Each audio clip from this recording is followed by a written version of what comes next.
কাজ করছি ততটুক আমি আজকে পর্যন্ত কোরআনের আয়াত পাই নাই যে মানুষ নামাজ পড়লে জান্নাত পর্যন্ত বসতে পারবে, এরকম পাই নাই। যে আমাদের এরা অভিমতের একজন হুজুর আছে, এই হুজুরের নাম হলো আল্লামা নুরুল ইসলাম বলিবলি।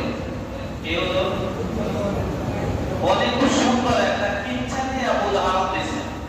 কি দিয়ে? ওনার কিতাবের মধ্যে দেখলাম কিচ্ছা দিয়ে একটা উদাহরণ দিয়েছে। 6 জন অন্ধ লোক গেছে হাতি দেখার জন্য। কি দেখার? সবাই খেয়াল করে, কি দেখার জন্য? হাতি দেখার জন্য। কি লোক এগুলো? অন্ধ, মানে চোখের দৃষ্টি নাই, চোখ দিয়ে দেখে না।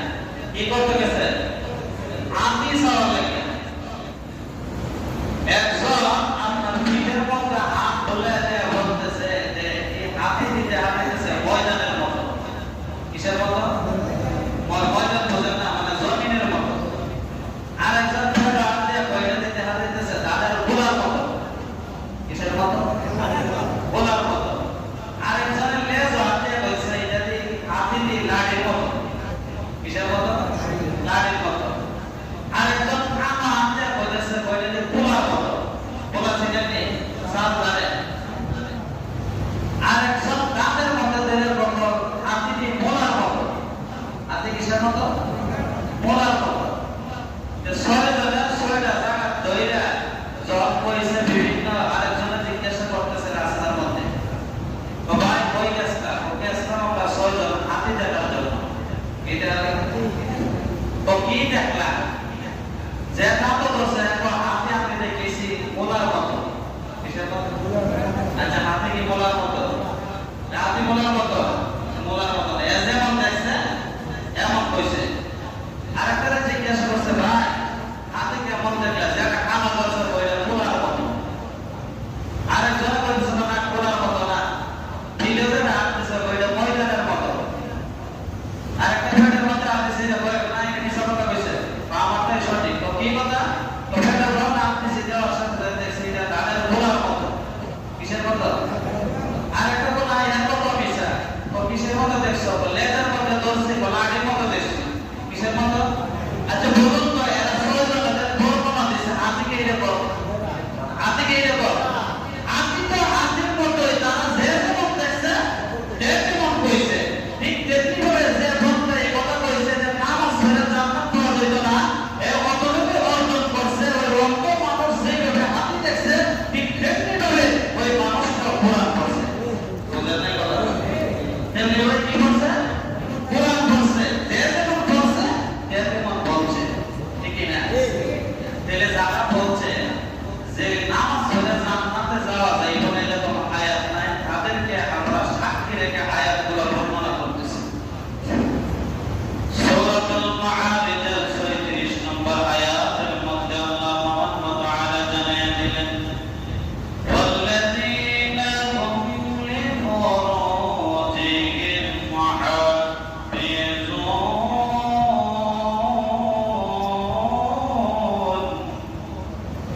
আল্লাহ বলে যারা লজ্জাস্থানের হেফাজত করবে। কি করবে? লজ্জাস্থানের হেফাজত করবে। তারপরে বর্ণনা দিয়ে বলতেছেন যে আমি আল্লাহ জান্নাতুল ফেরদাউস দান করে দেব। 2 নাম্বার মনে রাখবেন সবাই। সূরাতুল মাআরিজ 36 নম্বর আয়াতের মধ্যে বলে, ওয়াল্লাযীনা হুম বিসালাতিহিম ইউহাফিজুন। আল্লাহ বলে যারা সালাতকে হেফাজত করবে। কিসের? যারা সালাতকে হেফাজত করে। বলুন তো যারা নামাজ পড়ে তারা হেফাজত করে না যারা নামাজ পড়ে না তারা হেফাজত করে? নামাজ না পড়ে হেফাজত করা যায়? যে মানুষটা নামাজ না পড়ে আমি হেফাজত করতেছি, এই মানুষটা বোঝা গেল বিয়ে না করে সন্তানের আশা করে। বোঝাতে পারে? কি না করে? বিয়ে না করে সন্তানের আশা করে। ঠিক তেমনি ভাবে আল্লাহ রাব্বুল আলামিন বলে যারা সালাত পড়বে তারাই হলো নামাজের হেফাজতকারী। সুবহানাল্লাহ। তারা কি? বুঝেন? তারপরে বলে নামাজ যারা প্রতিষ্ঠিত করবে, নামাজ যারা সংরক্ষণ করবে, যারা আদায় করবে, যারা নামাজের দাওয়াত দিবে,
কইবা আল্লাহ তো লাভ দেখাইছে কি দেখাইছে লাভ দেখাইছে তারপরে আল্লাহ পাক রব্বুল আলামিন সূরাতুল মুমিনুনের 1 নম্বর আয়াত থেকে আল্লাহ পাক রব্বুল আলামিন জানায় দিলেন আটটা গুণাবলী বলছে কয়টা আটটা গুণ বইলা এখানের মধ্যে সালাতের কথা বললেন কইরা আল্লাহ জান্নাতুল ফেরদাউস আল্লাহর দান করবে এটা বলে দিয়েছে সুবহানাল্লাহ আমি তার প্রমাণ সহকারে আয়াত সহকারে বলতেছি আল্লাহ মুহাম্মদ তাআলা সূরাতুল মুমিনুন 1 নম্বর আয়াত থেকে বলেন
এই লজ্জাস্থানে যারা হেফাজত করবে তারা হলো জান্নাতুল ফেরদাউসের অধিবাসী। সুবহানাল্লাহ। লজ্জাস্থান আছে না?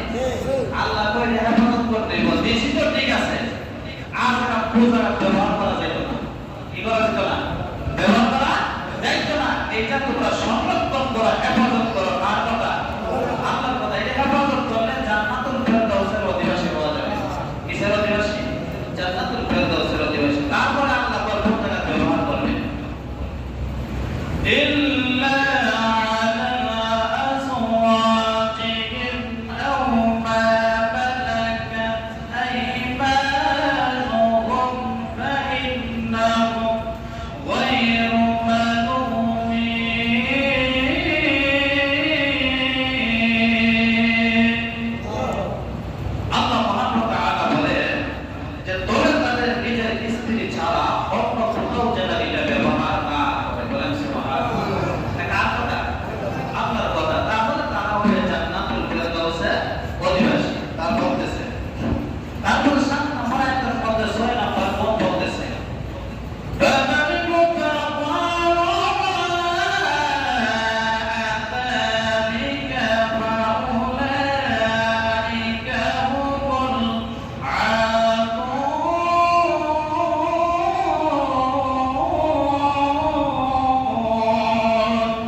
وعهدهم راعون